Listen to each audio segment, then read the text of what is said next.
Hi, my name is Megan. I am an intern through the Wellness and Counseling Center with Mike Stens, and I put together a presentation about test anxiety. What is test anxiety?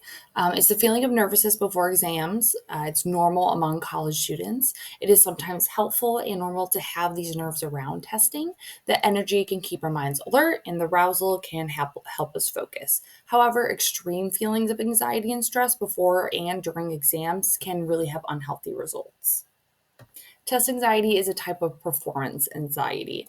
Performance anxiety is defined as the fear of performing a specific task. Many of us have experienced some kind of physical or psychological distress before a major event in our lives.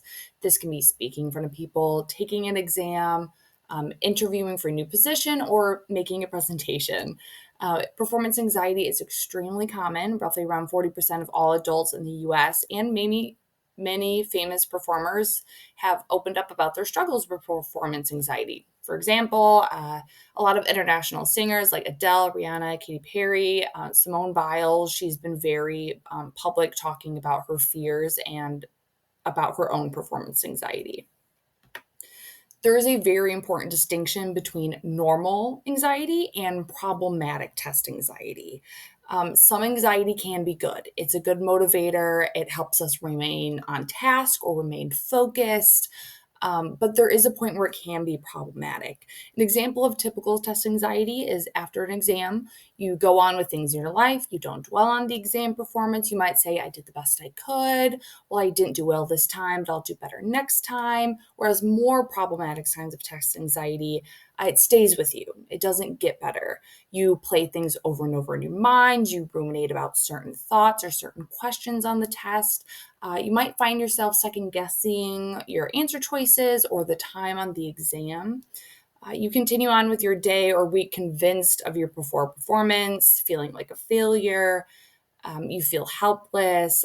These kinds of thoughts that are not normal, these extreme negatives that are attached to that test anxiety.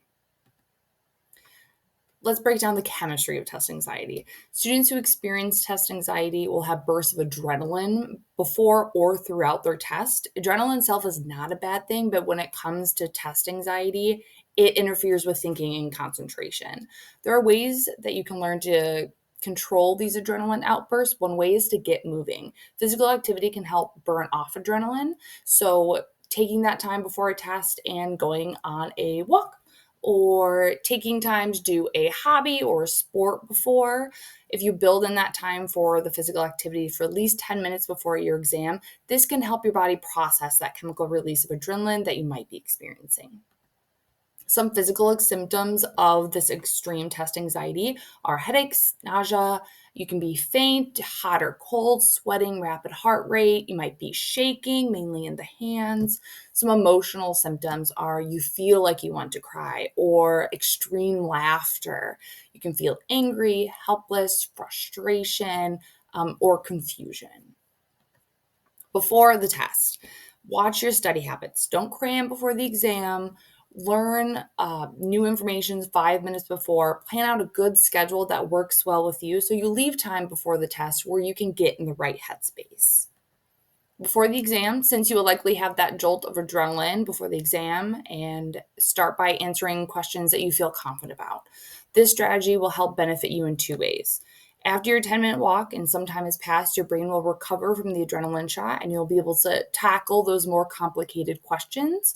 You will also create confidence and have that positive momentum to run through the rest of the exam. Self talk. Some examples of positive self talk are I failed the course last semester, but now I can use that to pass this course. I feel prepared. I will do the best I can, kind of hyping yourself up before the test. There is a link on this for positive self mantras. If you look, find a mantra that fits you, something that you resonate with, that when you say it to yourself, you really do feel confident and it helps how you feel. Self talk broken down. We've all heard of what self talk is. You are not crazy talking to yourself. It is completely normal and it's a very positive way and very healthy for you. Positive self talk is a great way to self soothe. You can use it anywhere. It can help dial back anxiety and depression from your moods. It is a simple method to build self esteem. The real beauty is that all these things happen at the same time when you say positive things to yourself. When it comes to positive self talk, the simpler the better. My own is I'm okay. I'm okay. That is something I can say throughout the day, no matter what I'm doing, that really makes me focus on what I'm doing, that I am okay in this moment. A really good example is the little engine that could. Do you guys remember that from childhood? The little train, it takes him a really long time to get up this big hill. So he keeps saying, I think I can, I think I can. And eventually that motivation helps him get up the hill. It's a really valuable lesson for kids. It's great for adults as well. Back to that link on the last slide for the mantras.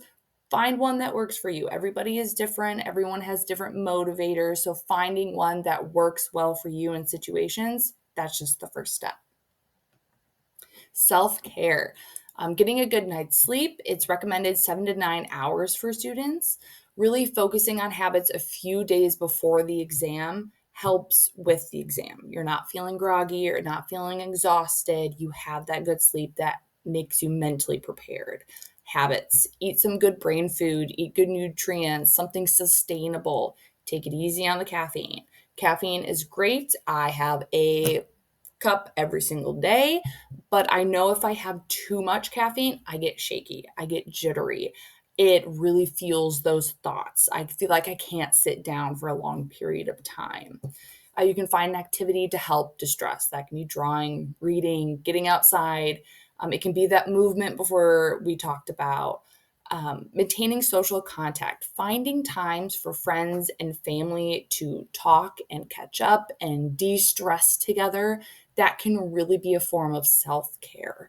Self-care is beneficial for anxiety because it helps regulate the stress response, promotes relaxation, emotional well-being. This could be exercise. Getting good sleep can be a form of self-care. Good hygiene, taking girl showers,